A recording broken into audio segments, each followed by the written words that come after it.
যাতায়াত চলছে CGO complex থেকে সন্দীপ ঘোষের বাড়ি আর সিজিও কমপ্লেক্স। তো এখনো তো পর্যন্ত মানে যে পরিস্থিতিতে দাঁড়িয়ে আছি আমরা প্রত্যেকে একটাই কথা বলছি, উই ওয়ান্ট জাস্টিস। তো কি অবস্থান, কি বলছেন? দেখুন, উই ওয়ান্ট জাস্টিসের দুটো টিম আছে। একটা টিম মানুষের যারা অত্যন্ত সরলতার সঙ্গে উই ওয়ান্ট জাস্টিস বলছেন, আমি তাদের প্রণাম জানাই। আর কিছু মানুষ দু তিন নৌকোয় পা চলতে গিয়ে তারা জানেন জাস্টিস কারা প্রমাণ নষ্ট করেছে।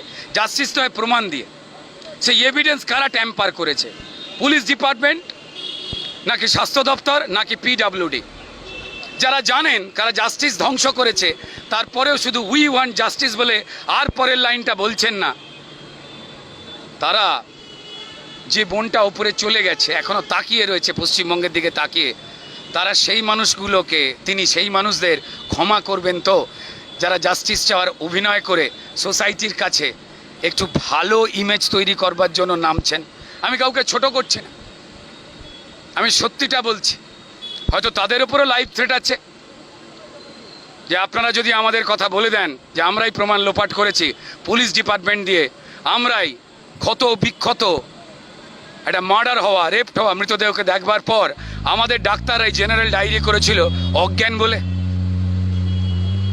তারপর বাড়িতে খবর পাঠানো হলো ইউডি মানে অস্বাভাবিক মৃত্যু বলে, যেখানে ক্ষত বিক্ষত দেহ দেখছে পুলিশ এবং স্বাস্থ্য বিভাগ। এটা পরিকল্পিত হত্যাকে সমর্থন নয় এ দুটো ডিপার্টমেন্টের। এফআইআর হবার আগেই দেহ পোস্টমর্টম হয়ে গেল এবং তড়িঘড়ি পুড়িয়ে দেওয়া হলো সেকেন্ড পোস্টমর্টম হওয়ার আগেই। কোন হাসপাতালে? যে হাসপাতাল এই সন্দীপ ঘোষের 2 নম্বরই কাজের তৎপরতায় বা নির্দেশে চলতো, সন্দীপ ঘোষের নির্দেশে চলা হাসপাতালে পোস্টমর্টম হলে সেই পোস্টমর্টম কিসের হবে? পশ্চিমবঙ্গের মানুষ জানেন না। যারা এই সবটা জেনেও শুধু জাস্টিস চাই বলে থেমে যাচ্ছেন, ওই বোনটার, মৃত বোনটার চোখের জল এখনও টুপছে তাদের দিকে তাকিয়ে। আমি তাদের বলবো, যদি জানেন জাস্টিস কারা লুট করছে, জাস্টিস কারা মুছে দিচ্ছে, জাস্টিসটাই বলবার পর পবিত্রতার সঙ্গে পরের লাইনগুলো বলুন, নাহলে নিজের কাছে তো খারাপ লাগবে, তাই না? একটা কথা রুদ্রদা, যে সেটা হচ্ছে গতকাল স্বাস্থ্য দুর্নীতিতে সিবিআই তদন্তের নির্দেশ দিয়েছে হাইকোর্ট।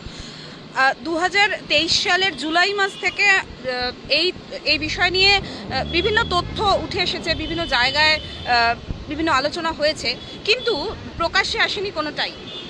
যদি সেগুলো প্রকাশ্যে আসতো, এই দুর্নীতিগুলো, তাহলে কি আজকে ওই যে বোনটা যে আজকে আমাদের মধ্যে নেই, তার এরকম নির্মম নৃশংস ঘটনা ঘটতো না? কি বলবো? দেখুন, প্রথম কথা হচ্ছে যে মানুষের রাস্তায় আন্দোলনে নামছে তাদের পশ্চিমবঙ্গের শাসক দল বিভিন্ন এলাকায় থ্রেট করছে। আমার কাছে প্রচুর ফোন এসেছে, প্রচুর কথাবার্তা এসছে মানুষের। তারা বলতে পারছে না জাস্টিস চাই। এলাকায় এলাকায় শাসক দলের নেতা কর্মী তারা থ্রেট করছেন, মায়েদের বোনেদের থ্রেট করছেন। পুলিশ দিয়ে আটকানো হচ্ছিল, রুদ্রনীল ঘোষকে 2বার তুলে নিয়ে যাওয়া হলো। সত্যি কথা বলছি বলে এত পুলিশ আমাদের ধরতে, এত পুলিশ পশ্চিমবঙ্গে যারা অন্যায় করেছেন, এটা মাফিয়া রাজ, তাদের বাঁচাবার চেষ্টা করবার জন্য সুপ্রিম কোর্টে আমাদের ট্যাক্সের টাকায় উকিল, শুধু আমাদের ট্যাক্সের টাকায় নয়, এনারা যে মামলা লড়ছেন, যে ক্রিমিনালদের বাঁচাতে গিয়ে কিসের ইন্টারেস্ট রাজ্য সরকারের? যারা ক্রিমিনাল তারা শাস্তি পাক না। তাহলে আমাদের ট্যাক্সের টাকায়, বোধ করি এই ট্যাক্সের টাকার মধ্যে আমাদের যে তিলোত্তমা ডাক্তার বোনটি প্রাণ হারিয়েছে তার বাবার ট্যাক্সের টাকাটাও আছে। যে সিব্বলরা কেস লড়ছেন তারা উকিল, তারা যে কোনো অপরাধীর পক্ষও নিতে পারেন, অন্য কারোর পক্ষই নিতে পারেন, তাদের জীবিকার মধ্যে এটা ডিউটি। কিন্তু সিব্বল বাবু কি জানেন, তিনি যে টাকাটায় মামলা লড়ে নানাও কিছুই হয়নি প্রমাণ করার চেষ্টা করছেন, যার মেয়েটা মারা গেছে, তিনি যে ওই লাখ লাখ কোটি কোটি টাকাটা পাবেন, তার মধ্যে ওই মৃতা মেয়েটির বাবার টাকাটা আছে। কপিল সিব্বলজি শান্তিতে থাকতে পারবেন তো এটা জানবার পরে? আর কিছু বলেন?